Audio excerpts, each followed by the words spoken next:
بسم اللہ الرحمن الرحیم۔ جب بھی بغداد کا ذکر آتا ہے تو بغداد کی گلیاں ذہن میں گھومنے لگتی ہیں۔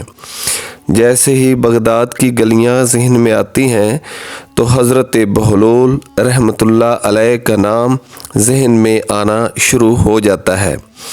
حضرت بہلول رحمۃ اللہ علیہ ایک ایسی ہستی ہیں جو اپنے وقت میں غم قدوں کے لیے غم گسار بن گئے اور ہر ایک کی دل جوئی کرنے والے اور ہر ایک کا خیال رکھنے والے بن گئے۔ آپ کا شمار عاشقان اہل بیت میں ہوتا ہے۔ ایک دفعہ ہوا کچھ اس طرح کہ وہاں پر نان بائی کی دکان کے سامنے سے ایک فقیر گزر رہا تھا۔ اس فقیر کے پاس خشک روٹی کے ٹکڑے تھے۔ جیسے ہی وہ دکان کے قریب سے گزرنے لگا تو وہاں پر پکے ہوئے کھانوں کی بھاپ اسے اپنی طرف کھینچنے لگ دی۔ کھانوں کی خوشبو کی وجہ سے وہ فقیر رک گیا اور جا کر اس نے دکان پر دیکھا کہ ایک ہوٹل ہے اور طرح طرح کے کھانے پکے ہیں اور ان کھانوں کی بھاپ ہر وہاں سے گزرنے والے کو اپنی طرف کھینچ رہی ہے۔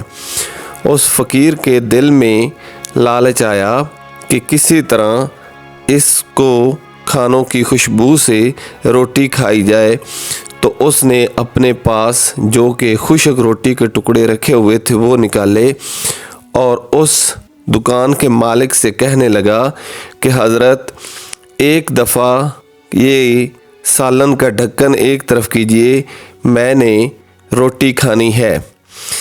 مالک نے سمجھا کہ یہ فقیر ہے اور اس کو میں بے وقوف بناؤں گا، تو اس نے کھانے کا ڈھکن یعنی کہ جو اس کا سالن پکا ہوا تھا اس کا ڈھکنا ایک طرف کر دیا۔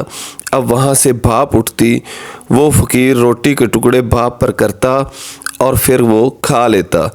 اس طرح جب وہ کھانا کھا کر فارغ ہو چکا تو ہوٹل کے مالک نے اس فقیر کو پکڑ لیا اور کہنے لگا کہ حضرت آپ نے میرے کھانوں کی بھاپ کے ساتھ اپنا کھانا کھایا ہے، لہٰذا مجھے درہم ادا کیجئے۔ اگر آپ کے پاس درہم نہیں ہیں تو آپ کو اس کے بدلے میرا کام کرنا ہوگا۔ فقیر بیچارے کے پاس کچھ بھی نہیں تھا سوائے ان خشک ٹکڑوں کے، تو اس نے بہت کوشش کی کہ کسی طرح اس کو سمجھا سکے کہ میں بھی خدا کی مخلوق ہوں اور اس دنیا میں رہتا ہوں، اگر آپ کو اللہ نے بہت دیا ہے تو اس میں سے کچھ صدقہ خیرات بھی کیجئے۔ آپ ایسا سمجھیں کہ یہ جو بھاپ جس کے ساتھ میں نے روٹی کھائی ہے یہ صدقہ خیرات ہی ہے۔ مگر وہ کسی بات پر نہ مانا۔ جب آوازیں اونچی نکلنے لگی تو وہاں پر لوگ اکٹھے ہونے لگے۔ اتفاق سے حضرت بہلول رحمۃ اللہ علیہ کا گزر بھی ادھر سے ہو رہا تھا، تو جب حضرت بہلول اس بھیڑ کے پاس پہنچے تو پوچھا کہ کیا مسئلہ ہے، تو کسی نے انہیں واقعہ سنایا۔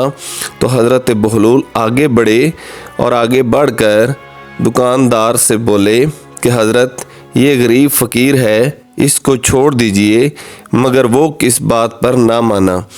جب کسی بات پر نہ مانا تو حضرت بہلول رحمۃ اللہ علیہ نے فرمایا کہ حضرت اس کے پیسے میں ادا کرتا ہوں، آپ اس کو چھوڑ دیں اور پیسے گننا شروع کریں۔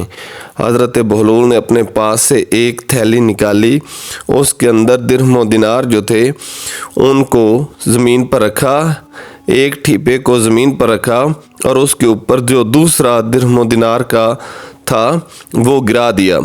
تو وہاں سے ایک آواز پیدا ہوئی۔ حضرت بہلول بولے کہ اب آپ اس آواز کو گنتے جائیں کہ کتنے جو ہے درہم ہو گئے ہیں۔